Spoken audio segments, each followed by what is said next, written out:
Good morning. Welcome to the Crossroads Career Network webinar this morning. My name is 𝙈𖖅𝙣𝙬🔪, and I'm going to apologize in advance. I've got some construction going on around here, and so we're kind of got a different blurred background, and hopefully there's not too much noise going on during this morning.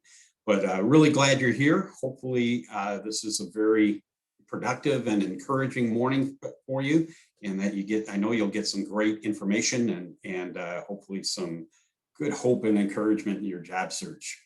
As you may know, Minnesota Crossroads Career Network is actually part of, we do this across 3 churches across the Twin City area. However, over the past year, we've been doing combined efforts online and with these webinars. I'm cautiously optimistic that by June or July, we'll be able to get back to in-person meetings. And at this point, thinking that we're going to be simulcasting those too. So you'll have an option of meeting in person or watching us online at the same time. So we'll see how that all goes.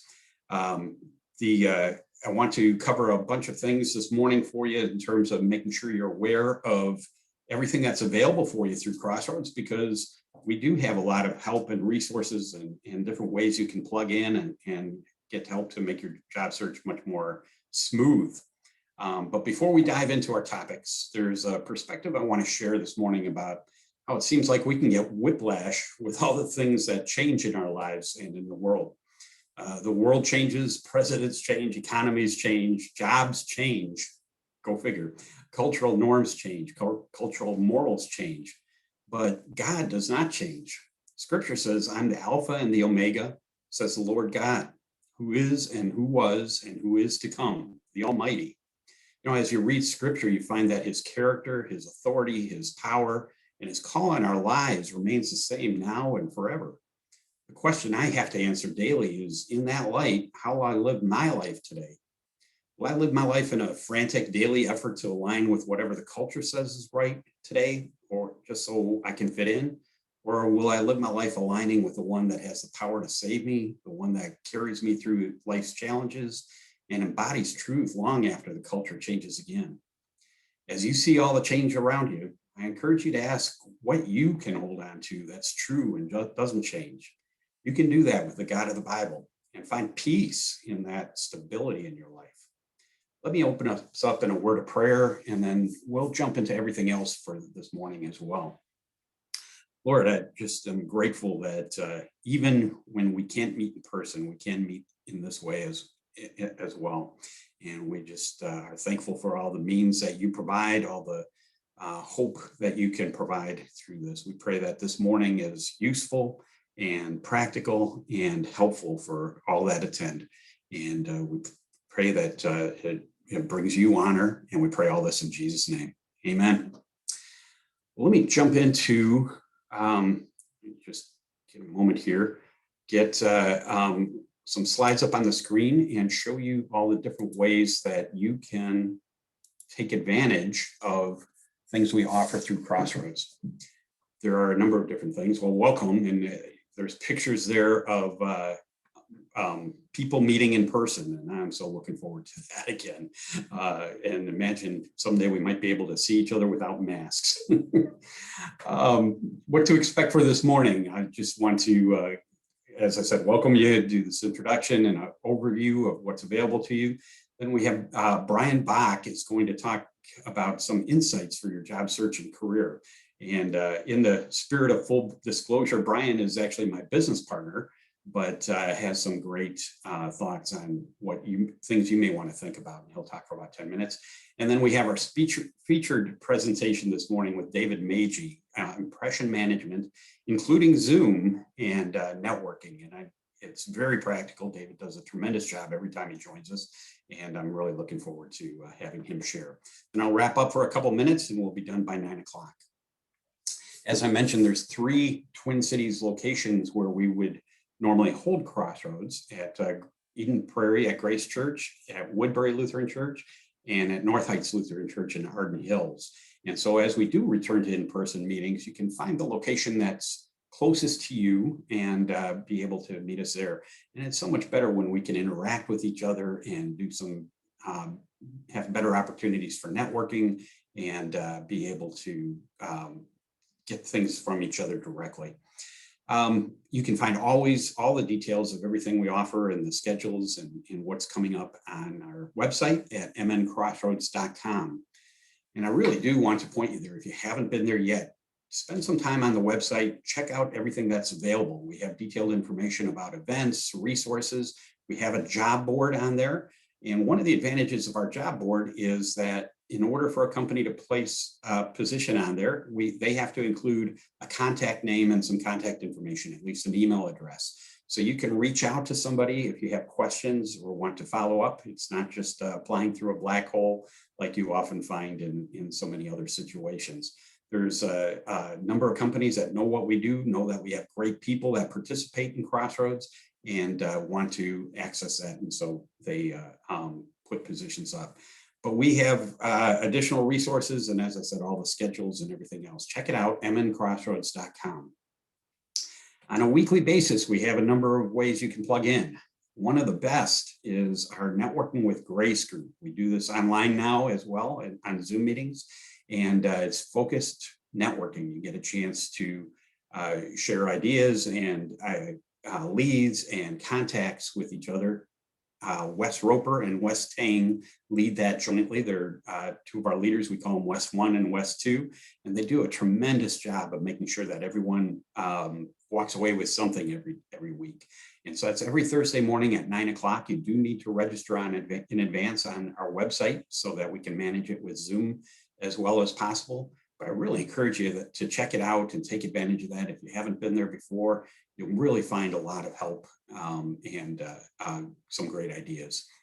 We have one-on-one coaching available online too. You can go on our website and look at the coaching page. You can sign up there for somebody to reach out to you and find a time for a Zoom meeting or a phone call to be able to talk about anything that you need to talk about regarding your job search, whether it's somebody to review your resume, practice some mock interview questions, just to talk through your situation effectively and get some ideas from somebody that gets it. And whatever it is you want to talk about with your job, regarding your job search, you can sign up for that anytime and as often as you'd like. If you've been in your job search for more than 5 minutes, you've probably figured out that this can be an emotional roller coaster. And so we have a prayer support team of people that I just really admire. They love praying for you. And we have a prayer request page on our website as well. So check that out, enter your information for a prayer request, and we have a team that'll be praying for you on that. Our meat and potatoes, and where you can get the most help for your job search in an in-depth way, is our small group classes. It's an 8-week class that covers every aspect of a job search strategy, starting with getting in the right frame of mind and attitude, and how are you presenting yourself because of, in regards to the attitude and what impression are you creating? And we do some assessments so that you can better articulate what makes you unique and what you bring to the table and what makes you more attractive than other candidates that they may be talking to. We talk a lot about networking and how to target companies and how to find leads and ideas. We go over best practices on resumes and tweak whatever you have or make some major changes. We talk about interviewing and the different types of interview questions you're going to, and styles that you're going to encounter and how to win in each of those situations. We talk about negotiating and selecting the right job and so much more. And as good as the content is and current to the marketplace today, I think equally important is that weekly light accountability, getting some encouragement and some moral support and some hope. I think just getting back to that even keel emotionally is critically important when you're trying to get through your job search. There can be so much ups and downs, and it really can wear on you after a while. And so having that regular check-in with other people that get it and are getting some new ideas and some additional moral support, I think helps. Included throughout the 8 weeks, we talk about God's perspective of your job search and your career. And he cares more than just what you do on weekend mornings. And so I encourage you to take advantage of that. We have new classes beginning monthly. If you can see the details and sign up on the website. And if you haven't been through one of our classes yet, this is the best way to get the most in-depth and ongoing support. If you have been through our classes already, feel free to sign up again, because even though we go through the same content with each class, each of our leaders has a different perspective and brings additional things to the table on it, and has a different style. And so you'll get, it'll feel fresh, but you also continue to get that encouragement and moral support each week. So see details on the website and sign up there. If you haven't seen it already, I also encourage you to check out the LinkedIn group. If you put in MN Crossroads Career Network in the box on the top, you can find us. We have well over 2,000 members in that group now, and the vast majority are people that have been in Crossroads during their own transition over the past several years, sometime over the past several years, and are willing to remain in the group to just be a networking contact at the organizations they've landed at now. And so you can look through there and see if there are people at companies that you're targeting, and they can be a resource in terms of helping you with some information, perhaps some networking, maybe make an introduction. It's up to them how much they're willing to do, but they are in there to be able to help others behind them. And people always ask me, you know, Crossroads has been helpful for me. How can I give back? This is the best way. Stay in the group and be available for people after you that might be interested in the organization you landed at. And so check it out. There's also postings of upcoming events. We have a number of recruiters in there that post positions as well, and just great helpful information along the way. So check out the LinkedIn group, become a member there, and stay plugged in that way. We now have a YouTube channel, which I'm pretty excited about, and I've been finding that we have a number of people that watch these webinars after the fact and over again. And so this webinar as well will be posted up there within the next day or two, but you can check out previous webinars we've had on our YouTube channel. Just in the search box on YouTube, put MN Crossroads Career Network, and you'll find us, and you can see previous webinars that we've had, and they'll be posted there on an ongoing basis going forward as well. I just want to acknowledge that all we do with Crossroads is not the result of a couple of people. There's a lot of people involved. We actually have close to 45 people that volunteer in one way or another, and nobody gets paid. It's everybody just has a heart to help others. They each have some expertise that they bring to the table that they know about the job search that can be of value to you. And I'm just grateful that I've got so many people that are plugged in and are willing to help as well. So as you see them, thank them for their time and effort as well. And if you don't have a church home for Sunday mornings, I encourage you to check out one of our churches that are aligned with Crossroads, Woodbury Lutheran, North Heights, or Grace Church. You can find the websites. Each of them are streaming online on Sunday mornings, but also meet in person. So you can have an option of doing it either way. But I encourage you to check those out. And so with that, I want to introduce Brian Bach. As I mentioned, I'm privileged to have him as a business partner, but I also am privileged to have the constant conversations about how our faith blends in with the work we do, as well as what it means for others too.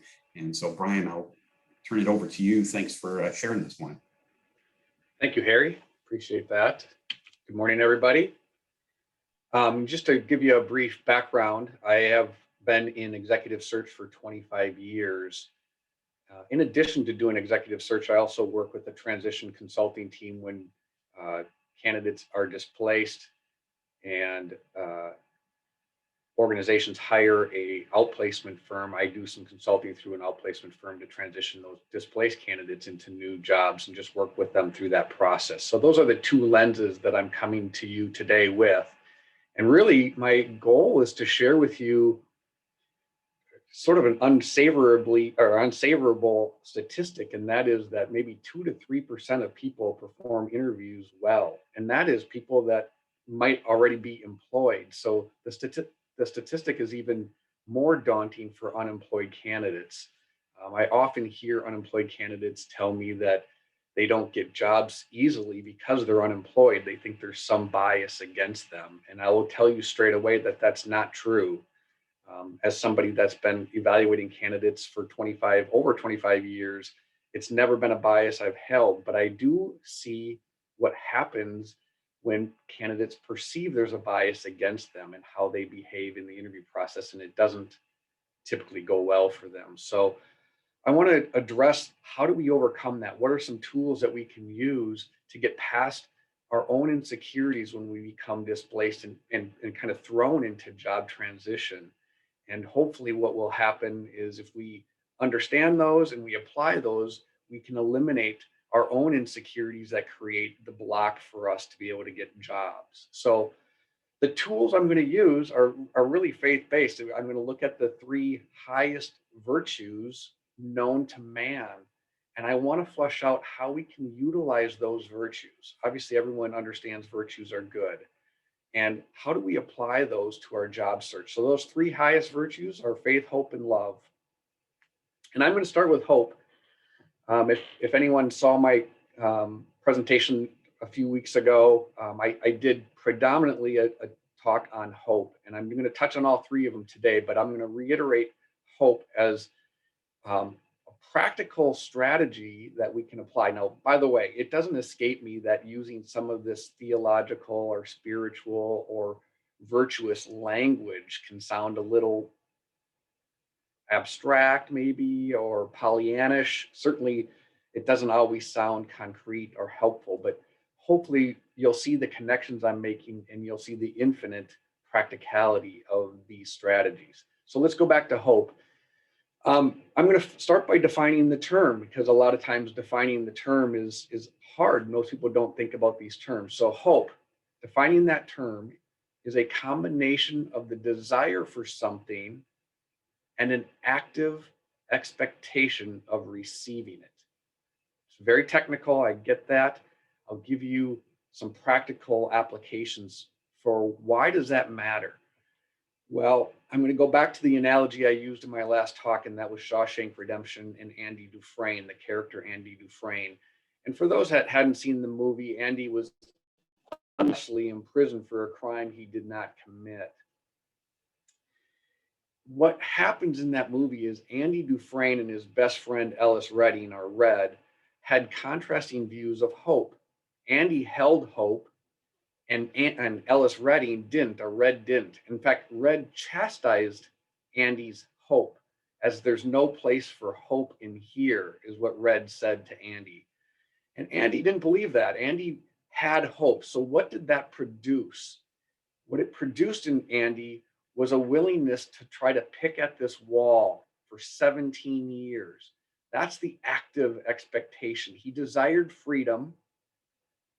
He actively picked at the wall for 17 years as an expectation for becoming free. He ultimately burrowed a hole in a wall that allowed him to escape. It took him 17 years to do it, and he did it consistently every day.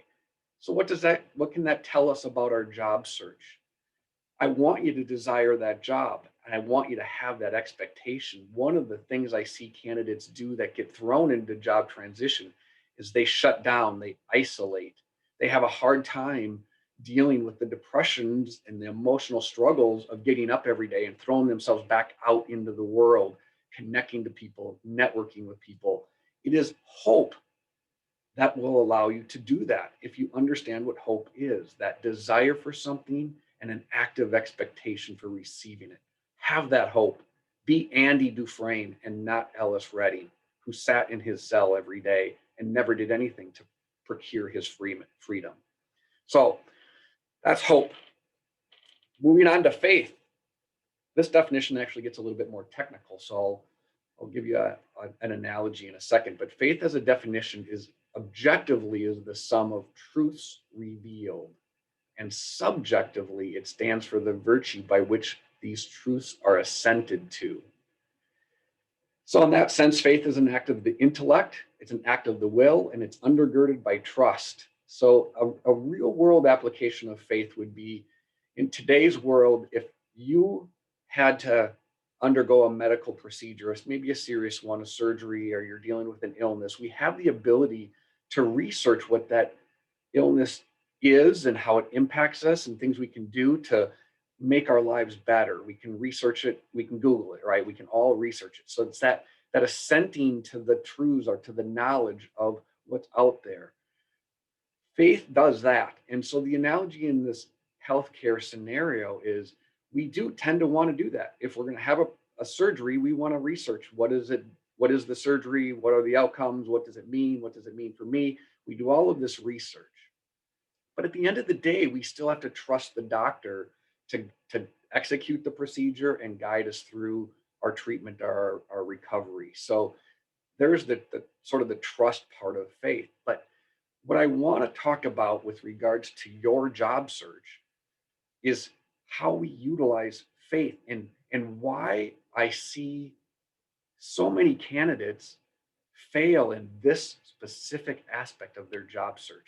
The failure is this: if faith is an intellectual ascension to truths, ascension to knowledge, what I see most unemployed candidates stop doing, they suppress their own curiosities about a company, about a job. Employed candidates tend to bring more curiosity because those employed candidates have something that they would be giving up. And that curiosity then is, am I getting something better? So they're very curious. The unemployed candidate sort of stunts that curiosity because they're so worried about their own performance, their own proof that they're the right person for the job, that they don't become curious about the organization and the people at the organization. So I want you to bring that curiosity fully into your job search.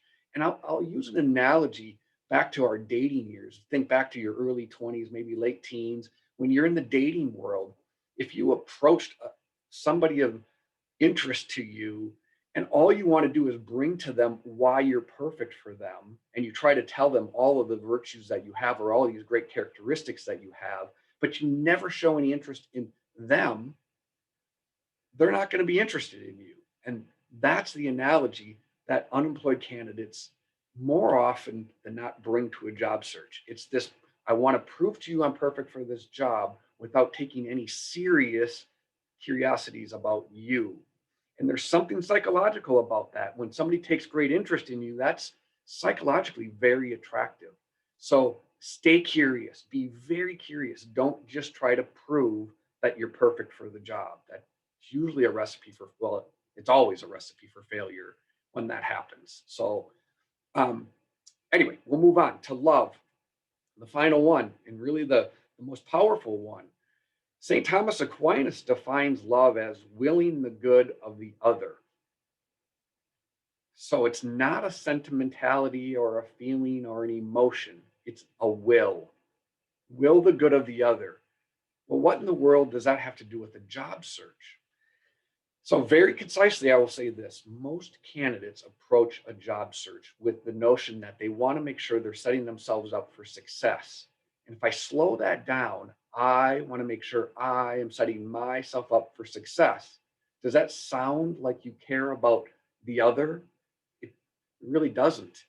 So I like to say, if we apply love, it's, I want to make sure I'm the right person to help you. I need to know that I can solve the problems, the challenges, the needs that you have in that job. That is very altruistic in its approach.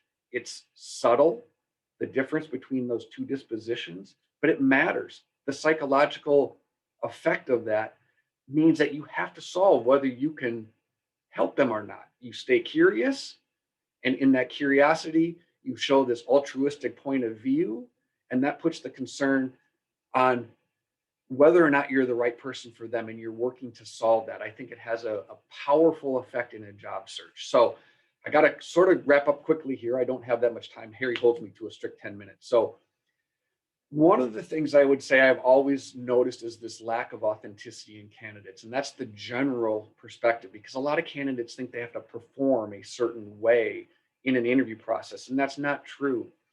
If I were to ask anyone in this talk this morning whether or not it would be interesting, inspiring have a glimpse of God, literally, if you could glimpse God, would that be inspiring to you? I think the answer would be yes. Glimpsing God would be something amazing. We probably can't even really fathom what that means. It sounds abstract. But each and every one of you on this webinar this morning is made in the image and likeness of God, each one of you. If you can be authentic, who you are, if that who can come out, I'm getting a glimpse of God, and that inspires us as human beings. When we find that, it's amazing. It doesn't happen very often. I say it's 2 to 3%, and that's of all candidates, not just unemployed candidates. It's even lower probably with unemployed candidates. But trust that if you can reveal who you are, be curious about who they are, you're presenting an image and likeness of God. Whether the person on the other end knows it or not, they will be inspired. So hopefully that gives you a glimpse of some practicalities of applying these, you call them spiritual, call them whatever you want, but these strategies, I think that really touch on the authentic who we are as human beings, our shared experience as human beings, hopefully will have an effect practically on your job search. Hopefully that was helpful. I'll turn it back over to Harry and to David and wish you all the very best. Terrific. Thanks so much, Brian. Really appreciate the insights. And I think sometimes we separate everything we do for our job search or our careers or other areas of our lives from a faith perspective, and they really are all intertwined. I'm really glad to be able to introduce David Magy. David has done presentations for us for Crossroads a number of times now, and every time I have great takeaways, he's engaging to watch and entertaining, and as well as extremely practical. But David is principal with an executive search firm that has been around for a long time and very successful. He's had a few more years on this than I have, but you wouldn't know it by looking at him. I am grateful that he's here this morning, and I know you'll get a lot out of it. Thank you, David, for joining us again. Harry, it is my honor. Thank you so much for having me here. And when I hear the introduction, not of me, the heck with that, when I hear the introduction about Crossroads, the resources that are available, simply a wow. And the message that Brian provided as well, simply incredible. Again, just honored to be here. I need to apologize this morning for my internet connectivity. I've noticed that I have frozen a couple of times. It lasts about 3 seconds each time. So when it does, don't give up on me. I will apologize. That's an impression. And I don't have a technology resource right here to figure it out. So we'll do everything we can to make this work. I am going to go to share screen and get the presentation up. So this should work easily. By way of background, as Harry mentioned, I'm in the executive search field, but my entire career has been matching people in jobs. Before I got into executive search, I worked in corporate human resources in the staffing function. We didn't call it talent acquisition back then. I worked for Farm Credit Services, then Honeywell, and then my last corporate job was at the Pillsbury Company when it was independent. I was the head of staffing for Pillsbury and its subsidiaries. Very fun and fattening place to work. Left corporate life and actually worked in the career transition field for 7 years. Was involved helping people transition from one employer to another, and then opened up my search firm 24.5 years ago. So all I've again done is match people in jobs. We are going to cover a lot of material today. I'll go over the agenda in just a moment. Harry is going to be handling the Q&A that comes up through chat. If there's a pressing question on a topic, we'll ask it at the point. I'll certainly stay on at the end for questions as well. In the 10th grade, I had an English teacher that caught me doing something on the first day of class. I used to be very skilled at doing bird calls, No one ever caught me for multiple years, at least not that I'm aware of. I can still do the bird calls for my young grandkids, but I don't think I would fit the test of high school anymore. My 10th grade English teacher caught me on the first day of class, and she looked at me and she said, "David, you never get a second chance to make a first impression." This was long before Head and Shoulders adopted that saying. Let me tell you, I fought the rest of that semester to get a decent grade in 10th grade English. I got a B. I was happy I got a B. I don't think there was any way I could have gotten an A because I had made a horrible first impression, first day, first hour. We are going to cover the opportunities to make first impressions. We are going to talk about our introduction. We're going to talk about the physical or voice aspect of us. And I did add Zoom to this presentation just because we are on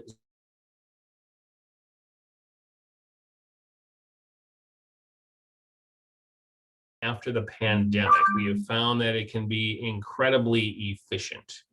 We're going to talk about your written first impression, resumes, LinkedIn page. We're going to talk about emails, and then we're going to talk a little bit about networking and social media. Where do we begin? We begin with the term elevator speech. And I threw up a very old cartoon that says I've got an elevator speech, an escalator pitch, or elevator pitch, escalator pitch, and just to be safe, a stairway pitch. We will use crowded elevators again. It probably won't happen for the next few months, but we will be on elevators again as we try and get to a high rise. And people will say, "Tell me about yourself." We need to be prepared for this. And preparing for this is part of the mental attitude we need to just think about before we go anywhere, before we do anything. There's a wonderful book, it's been rewritten a few times, called How to Work a Room. And there are 5 very simple ways to plan for your presence. One is when you get up in the morning, and Brian touched upon this, and I was thrilled when he did. We've got to start with a positive attitude. Whatever we're going to do is going to go well. We need to go into it thinking about that. If we're going to an event, whether it is a Zoom webinar or whether it is a physical event, even if it's one we don't necessarily want to go to, we have to focus on the benefits of that event. Who will we meet? Who will we see? Are there people we're looking forward to? Is there a message that is part of this event? We need to focus on that truly to understand that. Same thing, by the way, if you were on Zoom, a Zoom conference, or a Zoom webinar, people are going to see your face. Hopefully you'll be present on Zoom and we will see your face. We're going to talk later on about the picture or the lack of a person's presence in Zoom. You need to be ready and positive. You need to plan and practice your self-introduction. I've heard a lot of self-introductions where the first word is is usually a word that it's a reaction. It's something when we're thinking. When we're about to introduce ourselves, my name is David Magy, there shouldn't be an before that. I'm pretty much sure I know what my name is and I know what I'm going to say about myself. We need to pre-prepare our small talk. In Minnesota, we should not be talking about the weather. We should not be talking about politics, I think, ever. We need to prepare our small talk. You need to think about what you want to talk about, find some interesting facts that may relate to the event or the person you're talking to. If nothing else, I want you to Google News of the Weird. It's under Shepherd Express now. It sort of changed its branding. You'll find just some really interesting and odd things to chat about. And believe it or not, we're going to talk about eye contact and a smile for planning your presence. And eye contact exists on Zoom as well. I'll be talking more of that later on. There are 3 roadblocks I want to mention from this same book, To Working a Room. These are all written in terms of don'ts. Don't talk to strangers. We need to be meeting people. And even on a Zoom webinar I was on last night with 60-some human resources professionals, there were a couple of people that I didn't know, and I sent them instant messages. Talk to strangers, say hello. Don't wait in the background. Don't wait to be properly introduced. When you are back live with people and you're in that room and you're uncomfortable because you don't know people, go up to someone else that looks equally uncomfortable and say, "Hi, my name is." Introduce yourself. That goes with the good things come to those who wait. Let's not wait any longer. Let's move forward. How do you prepare for that lively conversation, that small talk you're going to have? Very, very simple. You read a newspaper. You should go online. You don't have to buy a newspaper. Go online. Subscribe to something that's interesting. I know that every morning I look at the Star Trib. I also look at CNN and Fox. I figure if I read those two, I can probably get something close to the truth between averaging the two. But read each day so you sort of know what's going on. If you've got a meeting coming up with a client, yesterday I met with a client in the construction industry. I had been collecting articles relating to the industry and trends for the last month, knowing this meeting was coming up. I was able to judiciously throw in some fun facts. Read related newsletters and journals. While you're in a meeting, take notes occasionally, and then you can follow up. So take notes, take note. And then humor. If you are going to try a joke, please prepare in front of someone else, road test it if you will. AT&T stands for appropriate, tasteful, and tactful. Do not assume all humor is funny to all. Please road test it. And then finally, the best conversationalists are the people that actively listen. Very, very important. Before I move to the next topic, which is live, any questions at this point, Harry, or are we good for the moment? I think we're good for the moment. Nothing popping up, but feel free to put anything in the chat box. Thank you so much. There have been multiple studies done across the country about the impression that we make physically.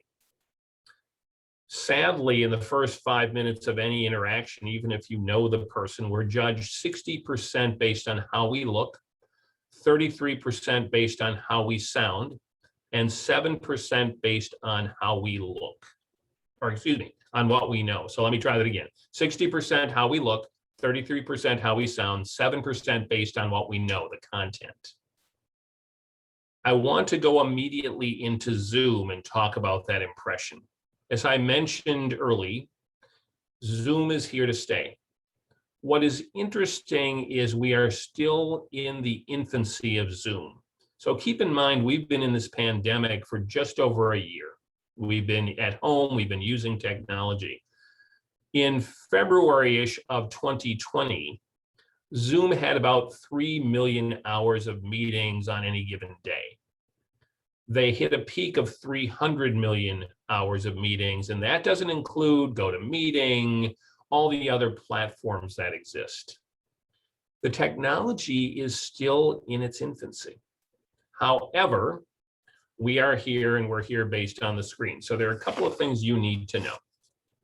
One is you are always visible. So if I get up to refresh my coffee, you will see me move. You will also see what I am wearing fully. Right now I am wearing what is sort of trendily called a 𝙬𝙬, a Zoom shirt. It's we're viewed from mid-chest up right now. I am wearing slacks, so no one needs to worry about anything relating to that. But you are visible, and you are visible from here up. Anybody that walks behind you is also visible. Anything you do is visible. Now, I need you to think like an engineer when you're on Zoom. You want your camera to be at your eye contact, and you actually want to be talking to the camera. That is actually considered eye contact during a technology meeting. If you talk to the screen, you're talking a little bit lower than eye contact. So you want your camera and that lens right at eye contact. Very, very important. If you are at home and you're sitting at a table, that means you may need to put something under your laptop. My wife and I actually have pre-measured. We both have laptops when we're working at home. And we pre-measured which Tupperware or which books, depending on what room we're in, gets our laptops to the right height. Last evening, I was leading a service through my synagogue, and I was standing up during that. Now, what no one could see is I'm an engineer. I'm not really one, but I built a platform. I had a chair on top of a table. I had 5 books that I know are the perfect height to put my laptop on, and then I had my laptop. No one knew that. Now everybody on this webinar does. But I was right at eye contact while I was standing up. Know your background. I know everything behind me, and I know that no one's going to walk in here and be part of my background. The weakest part of Zoom is the virtual background. A lot of people like to use that. The virtual background is still weak. Zoom really focused on security before they focused on that virtual side. And while it is getting better, as you move in and out, as you move around, parts of you actually disappear. That is incredibly annoying, so try not to use a virtual background. But keep in mind, during that first 5 minutes, we are judged based on how we look, whether it is Zoom or not. The voice. If you are on a phone meeting or for some reason you are not using your video, you are judged through those same studies, 70% based on your voice and 30% based on what you know. That ratio never gets beyond 50%, so keep in mind that your voice is incredibly important, and you should be practicing again your self-introduction, practicing the message that you want to be giving. It's very similar to the show The Voice. I really don't watch it, but I understand the premise. You are judged based on something other than your physical nature. Again, I'm going to pause before I get to written impressions. Any quick questions, Harry, before we continue on? Nothing so far. One other thing is, if you are watching from outside the Twin Cities area, please let us know in the chat box as well, but certainly add any questions. Thanks.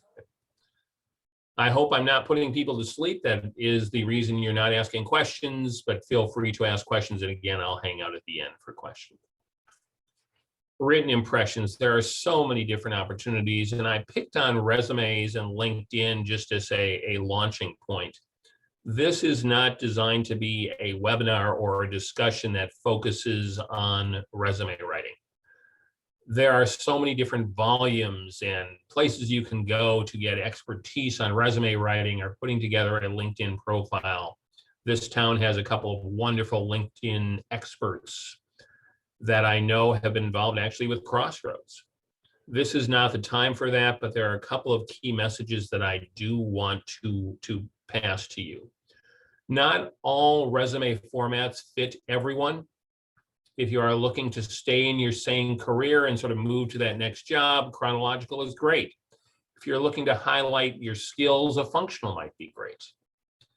If you know that your resume is going to be viewed by a computer looking for matching words to a job description, a keyword resume may be important. And by the way, keywords are commonly nouns. They are not the action verbs so many resumes are written with.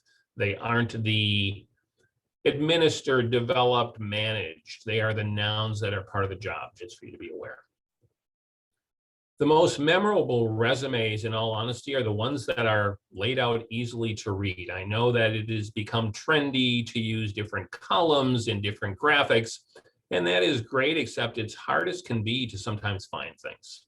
I'm looking for experience, I'm looking for education.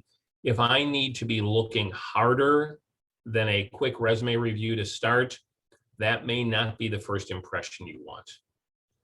Now, I am not a great proofreader, and frankly, anything that goes out of my office, I have one of my colleagues read. That said, resumes, commonly, I run into errors all the time. It's hard to proofread your own work. I will encourage you, if you are proofreading your own work, to read your work backwards. If you read your work forwards, the problem that you have is that you read groups of words.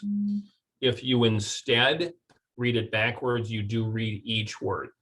That doesn't mean you won't be using the wrong to, T-O, T-O-O, T-W-O. It doesn't mean you won't have typos, but at least read it backwards. There is no law that says you have to have certain resume sections. Some people still have an objective, but if you do, make it count. I don't want to see an objective that says professional opportunity for growth and advancement. That is not going to tell me anything. If you have a qualification summary, make it something that is easily readable.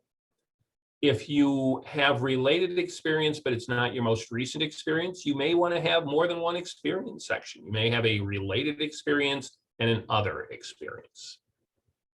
Education is great, but I know I got my education long ago and far away. Continuing education or professional development should be added. So you may have separate sections or just an elongated education section. Either way, that is one of the things that's important to think about, that education section. What have you done recently, or at least in the last few years? By the way, I get a lot of resumes that are set up in different formats. Some are Word, some are PDFs, so on and so forth. Some of the PDFs are not scannable. So please do what you can through Top Resume or Resume Check or something else to make sure your resume is scannable. We do have a couple of questions, David. Sure. One is back to Zoom. Normally in a face-to-face interview, I would do tie and suit, but for Zoom, a number of people have recommended a dress shirt and sport coat with no tie. You and I talked about this before we went live on the webinar this morning, but what's your recommendation? You know, it's interesting. I would do everything I could to find out the dress code or culture of the company. And I know, Harry, you and I talked about it, and I mentioned I have not put on a tie for just over a year. And that includes some very recent, as recently as yesterday, live client meetings. And I always verify dress code. However, and I do have to add the however, we are still recommending to our clients that they dress for an interview, which includes a suit or tie. So we are still recommending that unless this is discussed with the client beforehand. That said, when a candidate is working at a company and they are not wearing a suit, we mention that to our client, that they are going to be going from a work meeting right to the interview, and that they are going to be dressed for their work day, which will not include a tie if they're a male. And we simply mention that up front, and it's never been an issue. Sounds good. The second one is, do you recommend adhering to the 2-page rule regarding resumes? I personally do, although I am seeing some executive resumes stretch to that 3rd page. I simply tell people that it shouldn't be any longer than 2.5, 2 3/4.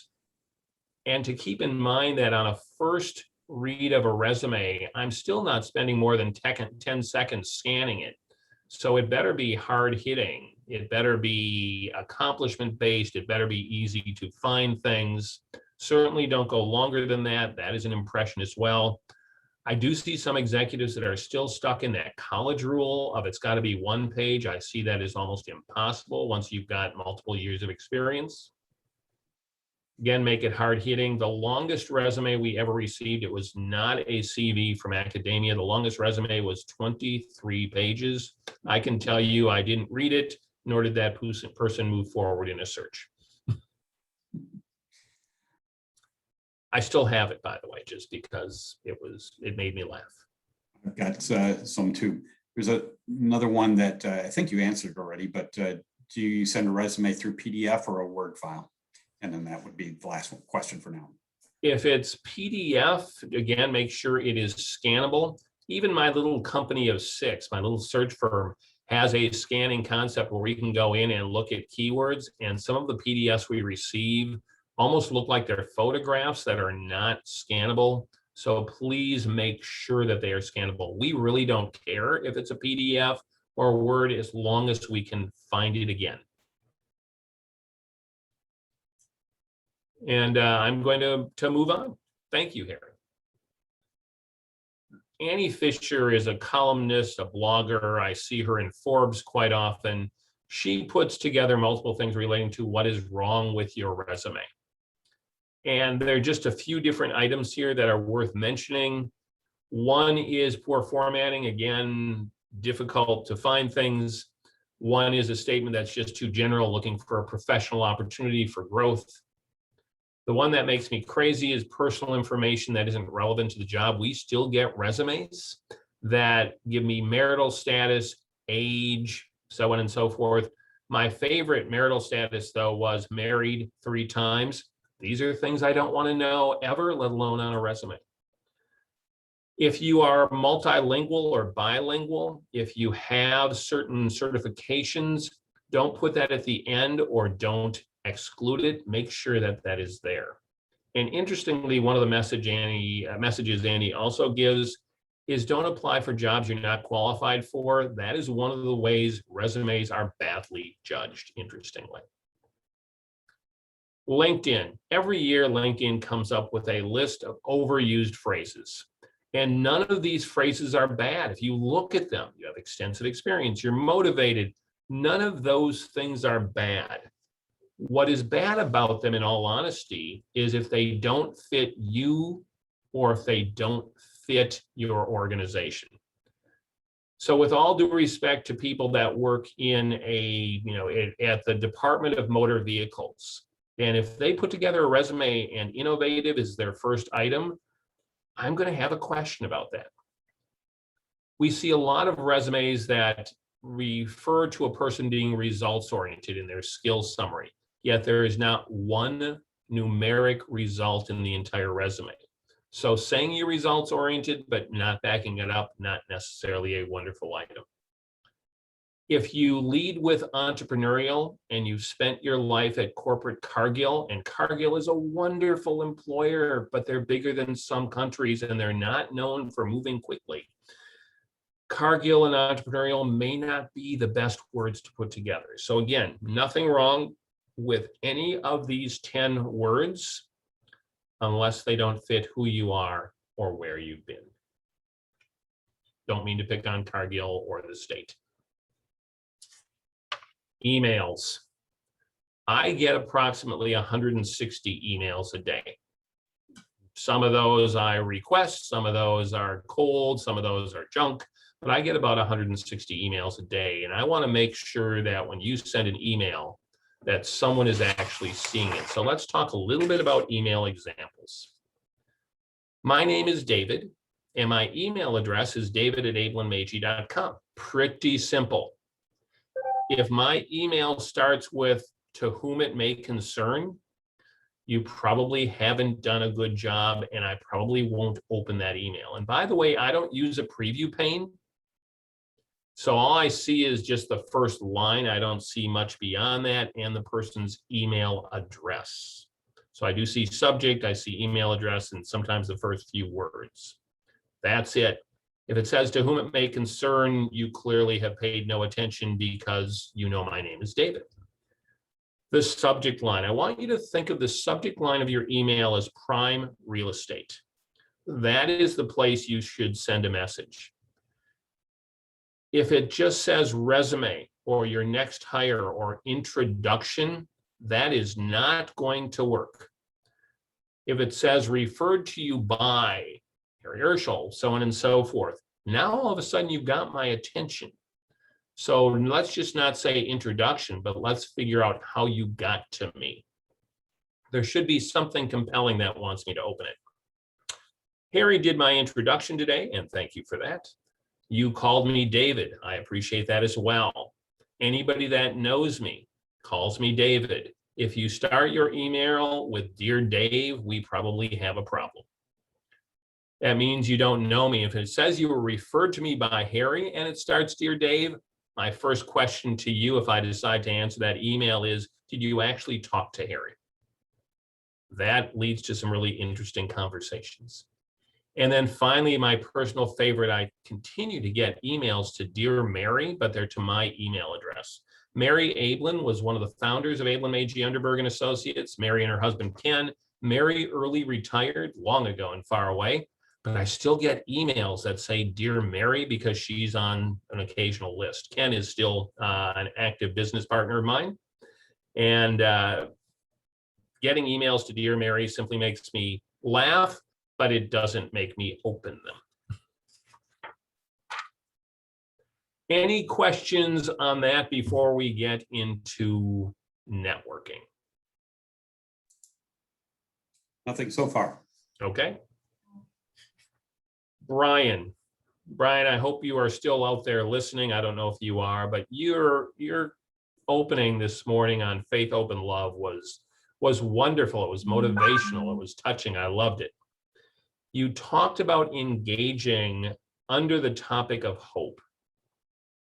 And networking is engaging, and our entire job search, even though we're on LinkedIn, we're on Indeed, and we're on this screen our entire lives, it really is through people. And I want to talk about that right away in terms of the importance of working through people. I am a Twin Cities native. I have lived in the Twin Cities my entire life. I am a transplant. I grew up in St. Paul, and I now live in the Minneapolis side of the world. My wife and I have a mixed marriage. I am St. Paul. She is Minneapolis. We haven't moved outside of the Twin Cities.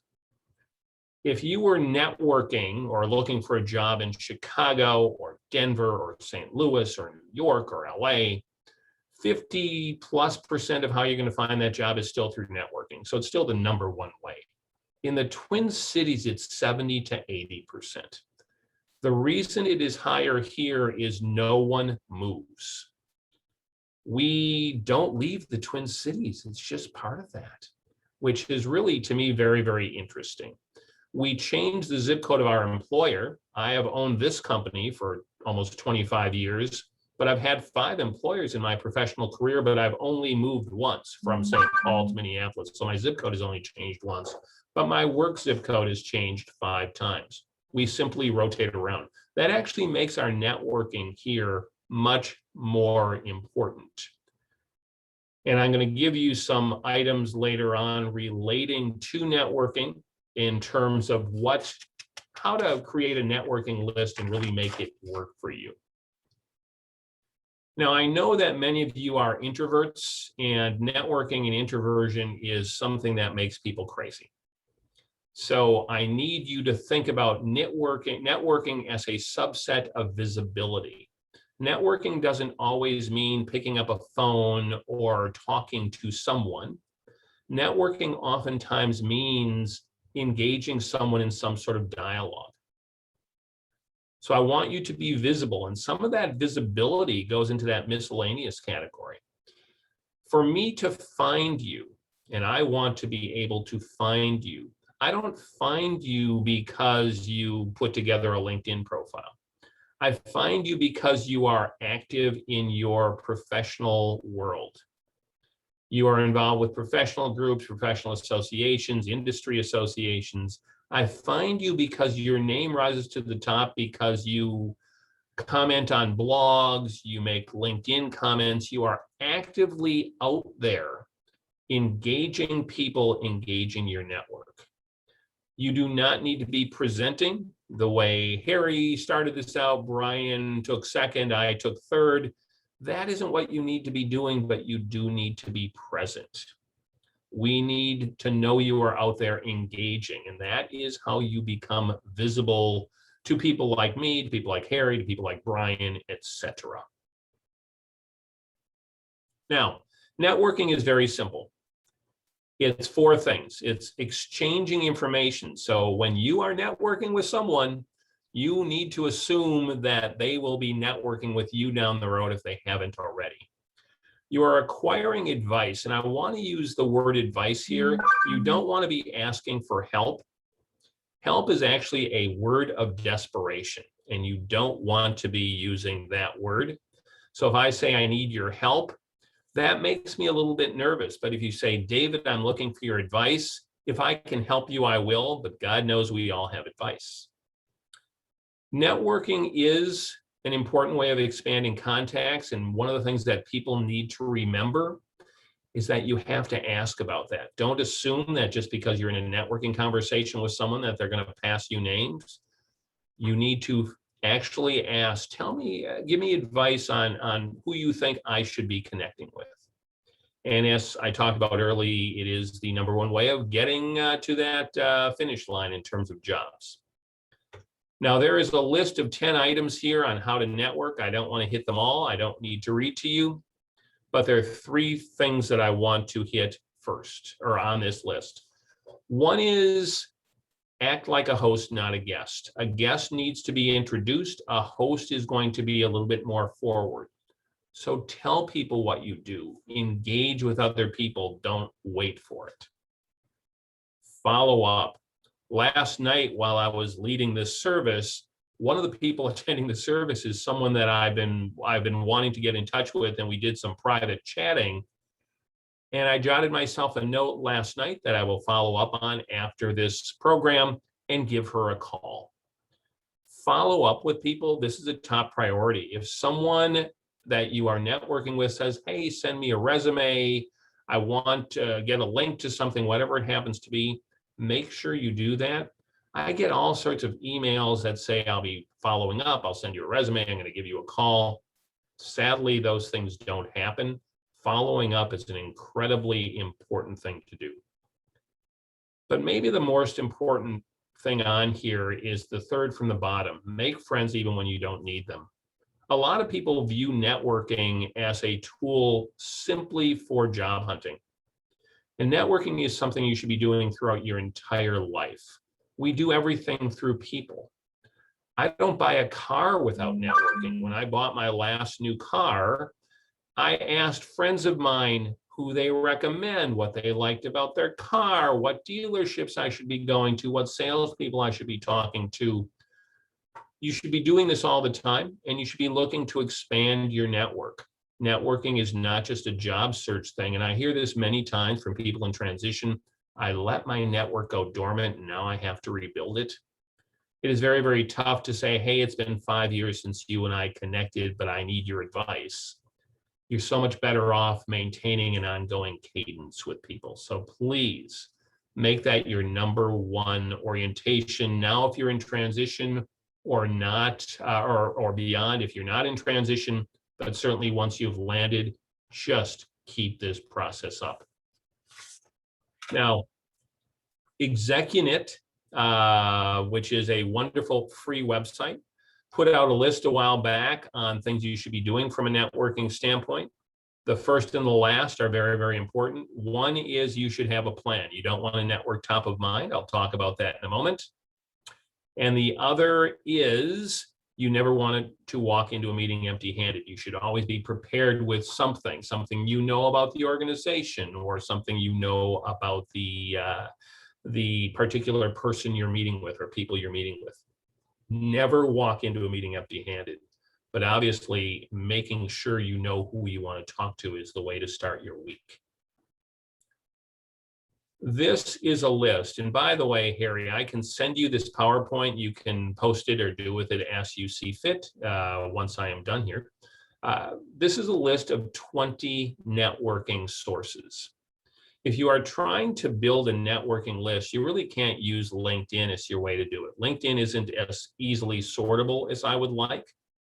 Yes, you can download it to a spreadsheet, but it still isn't that easy to work with.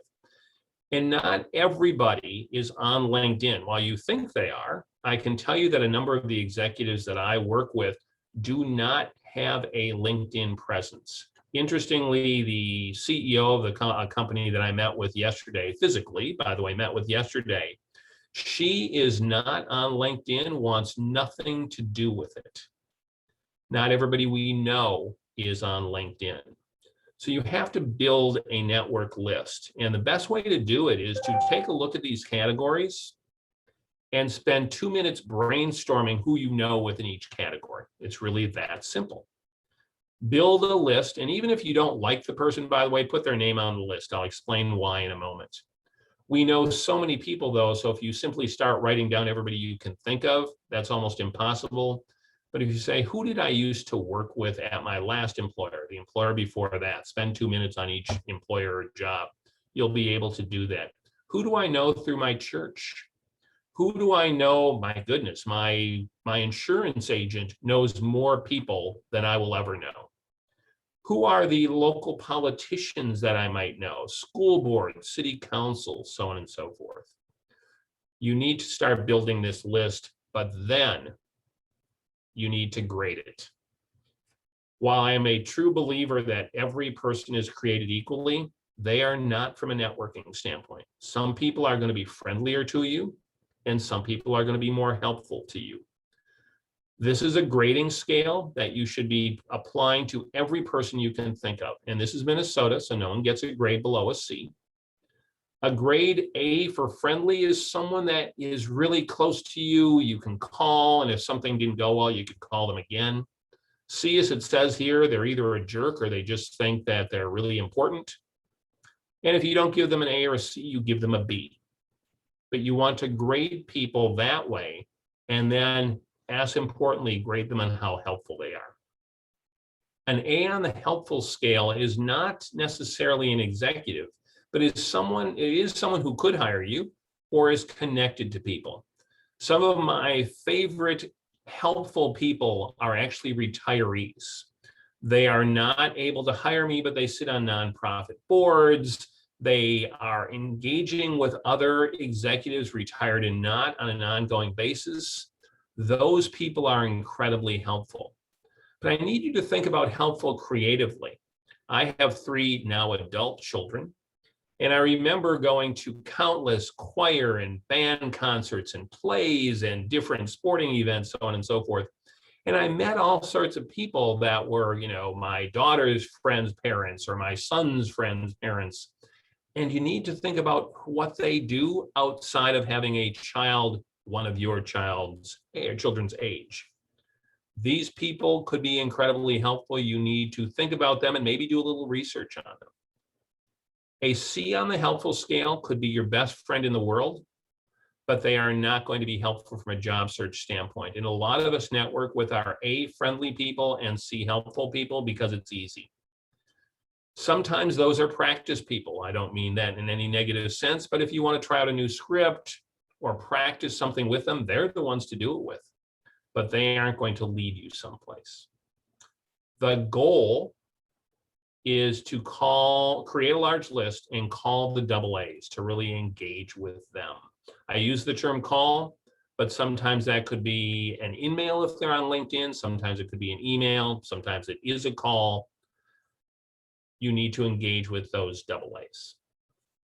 Now with that, I want to hit social media as sort of a final topic and then open it up.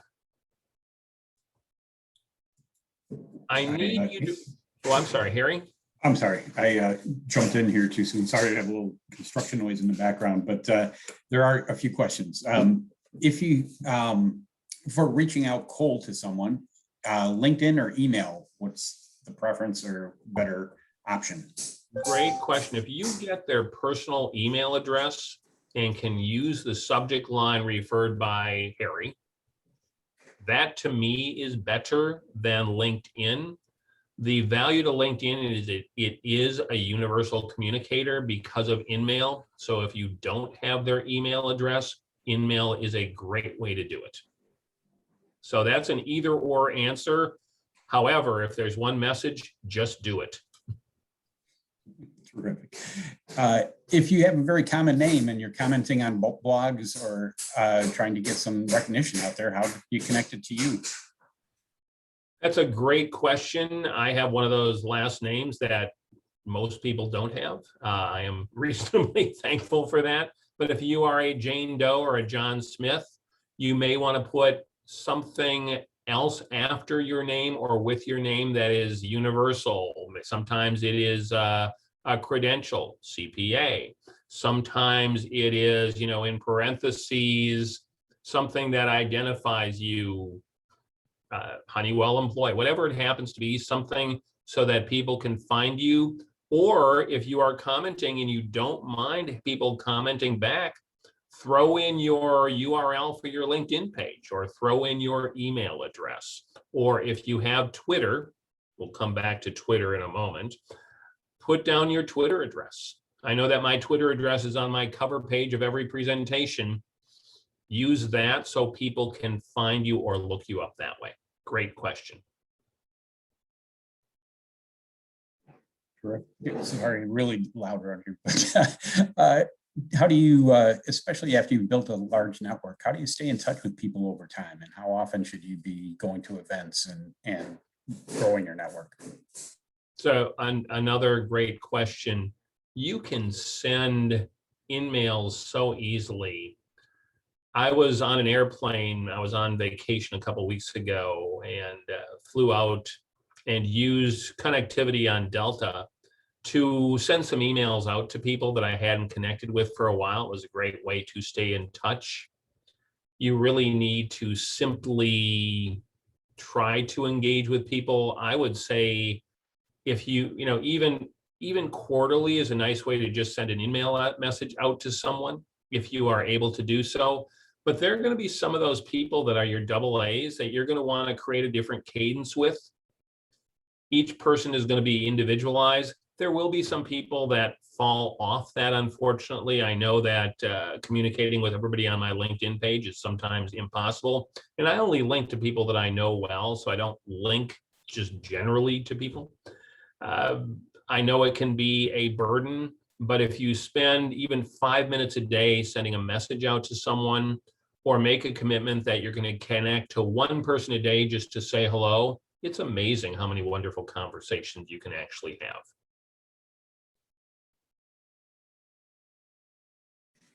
That's it for now. Let me switch to social media quickly and then open it up for general questions. Social anthropologists have said that we as human beings are capable of having a close relationship, knowing what's going on in their lives with 150 to 250 people. Now, we each know way more than that. We know a couple of thousand people and beyond, but we can't track everything that's going on with everybody. We can't know the kids' names. We can't know a lot of things in that regard. That puts us out on social media. I need you to think, though, differently about social media. No matter how good our security settings are, LinkedIn and Facebook are constantly changing them and not necessarily letting you know. Same thing with Twitter. You need to assume that anything you put out on LinkedIn, Facebook, Twitter is not private, but instead it is a dialogue in front of the world.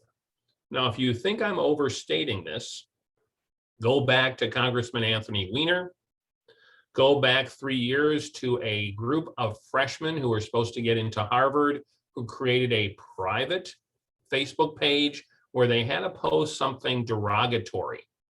It was actually somewhat sexually oriented. And Harvard found out just before the freshman year began, Harvard administration, and they kicked those kids out of school before they started. Now imagine you are a teenager and your parents come home and say, hey, how was your day? You're leaving for Harvard in 2 weeks. And you say, not really, and here's what I did to get kicked out.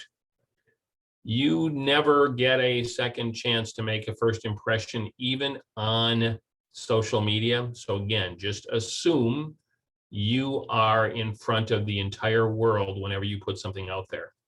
I will encourage you to Google yourself. Now, this cannot be as effectively done through your personal computer. Sometimes you have to do this from someone else's computer that you are not connected to as actively. If I Google myself from my computer here, I get a very, very different order of events because of my search history than someone else would if they're Googling me. You do want to know, though, what people are seeing on the first couple pages about you, even if you have a common name. Now, I will tell you, I Google myself on the first day of every month, and then I also Google my adult children. Yes, they know it. There's only been one time, and it was really over a decade ago, if I think about that, that I actually had to go to one of my kids and say, really, do you want that out there? And that, conversation seemed to go well. There's only been one time though. Nonetheless, you do want to know what is out there. So I will encourage you to Google yourself. With that, I am going to open it up for questions on anything. I am running about 10 minutes early, which is so rare for me. I will answer anything you want on any topic relating to this main topic of impression management relating to job searching and networking, of course. I have someone asking about if you're over 60 years old, how do you manage those perceptions? That's again a great question. So I am over 60 years old. I'm just below that age for getting the vaccine now. I'm 64 and I have no health issues, thankfully. So I'm last on the list. Oh well, darn. Regardless, I would not put down my degree date if I had a resume. I got my undergraduate degree in 1979. If anybody does the math, they can figure out how old I am. So let's talk about that, or let's remove that. I will also tell you to remove experience that goes much beyond 15 years. And I will also tell you to remove numbers of years of experience from your summary. I have seen so many resumes that say over 35 years of experience, and that is a number that is potentially concerning to employers. Now, that said, Harry and person who answered, and hopefully the attendees, you need to realize that it is small to medium-sized employers that will hire you for your experience. Not that large employers discriminate. I don't believe the big employers in town, Cargill, 3M, Medtronic, General Mills, they don't wake up in the morning and say, let's not hire people who are over 60. But their models for hiring are truly based on bringing people in from college campuses and moving people up, so they don't do as much experienced hiring. I can tell you that my clients are mostly small to medium-sized businesses, and a person who is in their 60s that brings energy and brings experience is not going to be discriminated against. And it's funny, we placed a person now about 11 years ago as president of an apparel company here in town. He was in his 60s. He was the oldest candidate we presented, and he was the only candidate that was unemployed. He was in transition. And he told the owners of the company that he would be willing to commit to 3 years, and they loved his expertise. He retired after 10 years in his 70s and helped bring on a successor. If you come up with energy and you've got that right experience base, the discrimination isn't as likely to happen. I do know discrimination does exist. I'm not living under a rock. That said, it is how you show up. Now, I purposely show up with antiques behind me because they're really interesting conversation starters with people. People will comment about that phone over my right shoulder all day. No, I do not use that phone, and nor did I ever have one like it. However, you need to make sure that you are showing up energetically, positively, and that you are talking about your recency of experience and how you can solve problems. Long answer, great question. I had a placement a while back with the 3 final candidates. The 2 that did not get the job were in their late 50s, and both were convinced it was age discrimination. They didn't know that the person that did get the job was 63. So it is how you come across, not the numbers. There was Harry, there was a study many years ago, about what factors that impacted job search, and age was on there twice. One way it was on there was chronology. For every decade over 40, it does take longer to find a job. We know that. However, it is how you show up, and we all know people in their 60s, 70s that are just highly energetic. And we also know people in their 30s and 40s who are old as dirt. Exactly. What advice do you have for someone that's switching careers? 2 things. One is a traditional chronological resume makes some assumptions that you want the next job up on chronology. So they're written actually in reverse order, most recent to least recent, and the assumption is you want that next higher job. So you may want to present yourself differently by function or somewhat differently. The other is, I know that me as a search firm, when I'm looking for someone that has construction industry experience or manufacturing industry experience or financial services, they want someone from that industry. I am unlikely to be the avenue for helping people switch either industries or careers. However, network people that know you well, that know how, the wonderful skill sets Jane has or John has. They know those people well enough that they can endorse them and recommend them. Using your network to introduce you to places is the way to go in this case. That's sort of a broken record, but it's very true. On Zoom calls, how do you recommend closing the interview? What key things should we convey? I did not hear the question, Harry. I'd like you to ask that again. Oh, sorry. On Zoom calls, how do you recommend closing the interview? What key things should they convey? A Zoom call or a Zoom interview is no different than a face-to-face call or phone call live. There's nothing different. So how would you close it if you were in the person's office? Now, obviously, you're not going to shake hands. We're not doing that right now anyway. You're not going to physically walk out or be walked down the hall, but you are likely to do some sort of closing. Based on our conversation today, I'm really excited to hear about the following things. I feel that my skill set fits.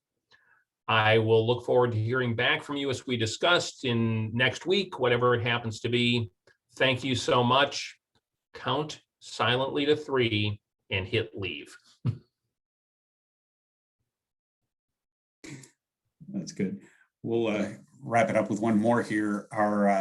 As you are trying to convey transferable skills, how optimistic can you be trying to stretch that? The word stretch already scares me. I'm not going to lie to you, Harry. However, if you are talking about transferable skills, you need to give salient, actual examples with results. While I don't come from your industry, we both have supply chain issues in our industry. Here's an example of where I dealt with an issue. Here's the issue, the presenting issue. Here are the steps that I took, and here was the result. And here's how I think it applies to your industry. So you are going to give me accomplishments, chapter and verse. Most of the resumes that I see are written in terms of responsibilities. Most of the interviews that I conduct follow that person's resume, which means if you write in terms of responsibilities, you talk in terms of responsibilities. If you write in terms of accomplishments, you speak in terms of accomplishments. When you're talking about transferable skills, you want to talk about what you accomplished, and the best way to think about that from a resume standpoint or experiential standpoint is to think about each sentence in your resume and try and end it with the words "which resulted in."